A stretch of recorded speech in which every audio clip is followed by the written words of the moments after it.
आप सभी पाठक बंधुओं को नमस्कार। आशा है आप स्वस्थ हैं और खुश हैं। आप सुन रहे हैं गरीब और अमीर की प्रेम व्यवस्था अपने यूट्यूब चैनल ऑडियो हिंदी कहानी पर। अपील।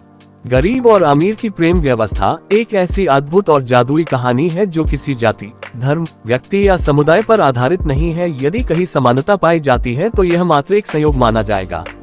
अब आगे कहानी का चौथा भाग। महेश काका ने अनुराग को बताया कि उसकी माँ उसे बुला रही है।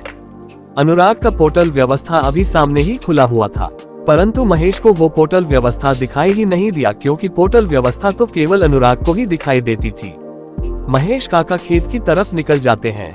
अनुराग भी पोर्टल व्यवस्था को तुरंत बंद करके घर की तरफ चलता है, जहाँ उसकी माँ संजना उसके रास्ते में ही इंतजार कर रही होती है और उसको आता देख कहती है, बेटा आज कॉलेज नहीं जाना है क्या? बेटा बस माँ, मैं योगा करके कॉलेज के लिए तैयार होने ही वाला था। अच्छा ठीक है बेटा, तैयारी कर, नाश्ता भी तैयार है, आकर नाश्ता कर ले। जी माँ, बस 15 मिनट दीजिए। अनुराग तुरंत सारा कार्य करके नाश्ता किया और कॉलेज के लिए निकल जाता है। सड़क पर पहुंचकर रिक्शा का इंतजार करने लगा कि तभी उसका पोर्टल व्यवस्था पर एक नोटिफिकेशन आता है।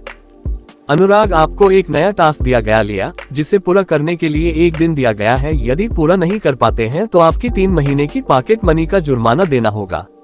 टास्क आने वाले तीसरे रिक्शे में किसी का बैंक छूट गया है, उस बैंक को उसके मालिक तक पहुंचाओ, जिसके लिए आपको एक सीक्रेट पुरस्कार मिलेगा। अनुराग रिक्शे का इंतजार करता है कि तभी लगातार रिक्शे आते हैं। अनुराग तीसरे रिक्शे में बैठ जाता है। अनुराग को बैठते ही उसे उस रिश्ते की सीट के किनारे एक बैंक मिलता है। वो उसे उठाता है और बैंक खोलकर देखता है तो उसे उसमें 2 आईडी मिलती है, जिसमें से एक उसके कॉलेज के ही बीए की छात्रा नीलम शर्मा का होता है। जल्द ही रिक्शा कॉलेज के गेट पर रुकती है। अनुराग जल्दी से रिक्शे वाले भैया को पैसे देता है और कॉलेज के पहले गेट से अंदर प्रवेश करता है। उसकी क्लास शुरू होने में अभी कुछ समय बाकी था तो वो बीए की क्लास की तरफ निकल जाता है। क्लास में कुछ विद्यार्थी अपनी सीट पर बैठकर पढ़ रहे होते हैं तो अनुराग उस आईडी में लिखा हुआ नाम लेकर बुलाता है तो पता चला कि वो लड़की अर्थात नीलम शर्मा अभी तक कॉलेज नहीं आई होती है। कुछ समय नीलम का इंतजार करने के बाद भी जब वो नहीं आती और उससे पहले ही क्लास में शिक्षक राजेश त्रिपाठी आ जाते हैं। अनुराग वो बैग राजेश सर को देकर अपनी क्लास की तरफ चल देता है। अनुराग अपने क्लास में पहुंचकर पीछे की सीट पर बैठ जाता है। तब तक शिक्षक भी आ जाते हैं। क्लास आधी ही चली थी कि उसके पोर्टल व्यवस्था पर एक और नोटिफिकेशन आ जाता है। होस्ट को मिशन पुराने के लिए बधाई हो, आपको एक सीक्रेट पुरस्कार मिलता है। क्या होस्ट अपने पुरस्कार देखना चाहता है? नीचे एक तरफ हाँ लिखा होता है और दूसरी तरफ ना। अनुराग का ये पहला पुरस्कार था, इसलिए उसे अपना पुरस्कार देखने का मन होता है। अनुराग मन में हाँ बोलता है, तभी उसके सामने एक पोर्टल व्यवस्था खोलता है जिस पर लिखा होता है नाम अनुराग आर्या, उम्र 15 वर्ष 3 माह, आध्यात्मिक स्तर 1, शरीर की शक्ति 1, राज लॉक, पुरस्कार 1, स्किल लॉक, अन्य लॉक। पुरस्कार के सामने एक बटन पर लिखा होता है खोले। अनुराग मन में बोलता है खोले।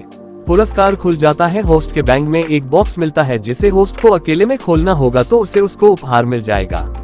पोर्टल व्यवस्था बंद हो जाती है। शिक्षक पढ़ाकर चले जाते हैं कि तभी क्लास में एक लड़की के साथ प्रवेश करते हैं। वह मानो कमल की पंखुड़ियां सी कोमल हो, उसकी त्वचा सुनहरी रोशनी में नहाई जैसे चांदनी ने भी शर्माई हो। उसकी आंखें कमल की पत्तियों की तरह बड़ी और निर्मल, उनमें जैसे उतरती हुई कोई सजीव झील हो जहां हर कोई डूब जाना चाहे। उसके बाल हो जैसे हवा में लहराती काली रेशम की लहरियां, सोने से भी गहरे, रहस्य और कोमलता का संगम। उसकी अदा में एक नजाकत, चलने में शान जो देखे उसे मंत्रमुग्ध कर दे। उसकी मुस्कान में चांद की शीतलता और होठों पर उभरी वह हल्की गुलाबी रौनक, जैसे फूलों ने खिले हो होठों पर। चेहरे पर सचता वो हल्का सा रंग, जैसे होली की पहली रंगावत उसमें समा गई हो, पर संजीदा, उत्सव से परे, गहरी भावनाओं से ओतप्रोत। उसका रूप ऐसा है जैसे नदी पर उगता पहला सूरज, शांत, उज्जवल और रहस्यों से भरा। उसकी तारीफ कहना हो तो भाषा भी फिसल जाती है, क्योंकि उसकी सुंदरता श्रुति से अधिक अनुभूति है, सृजनात्मक, आत्मिक और अनकहे एहसासों की। वह जानती है कि हर अंग का अपना संगीत होता है। उसके कंधों की मांसपेशियां हल्की सी उठती हो, जैसे कोई मधुर ताल पर नृत्य कर रही हो। उसकी कमर न केवल पतली बल्कि मखमली, हर कोमल मोड़ आकर्षकता का एक नया रंग पैदा करता हो। उसके हाथ लंबे और नर्म हो, अपने आप में एक आकर्षक भाषा बोलते हो। ऐसे ही सारे लड़के सोच में खोए हुए थे। लड़कियां तो उससे जल रही होती है कि तभी उस लड़की के पीछे प्रिंसिपल आते दिखते हैं। प्रिंसिपल सभी छात्रों से उस छात्रा का परिचय करते हुए कहते हैं, ये है मिस पूजा मित्तल। ये अब से आप सबके साथ ही पढ़ेगी। पूजा मित्तल का सभी छात्र ने क्लास में स्वागत करते हैं। पूजा धन्यवाद करके सबको देखती है। उसकी नजर एक लड़का पर जाकर रुक जाती है तो वो उसकी तरह बढ़ जाती है। वो उस लड़के के पास पहुंचती उससे पहले ही अमित खड़ा होकर उसका रास्ता रोक देता है। अमित पूजा से कहता है, हाय पूजा। पूजा उसे इग्नोर करके आगे बढ़ना चाहती है कि तभी अमित ने कुछ ऐसा किया कि पूजा तिलमिला जाती है। यह एपिसोड यही तक। अगले एपिसोड में आपको पता चलेगा कि अमित ने ऐसा क्या किया जिससे पूजा तिलमिला जाती है। उसे क्या हो जाता है। सभी उसे ही देख रहे होते हैं। क्या अनुराग से पूजा मिल पाएगी? क्या घटना घटने वाली है? सवाल कई पर जवाब नहीं। इन सारे सवाल के उत्तर जानने के लिए आपको इस कहानी का अगला भाग देखना होगा। Thanks for watching.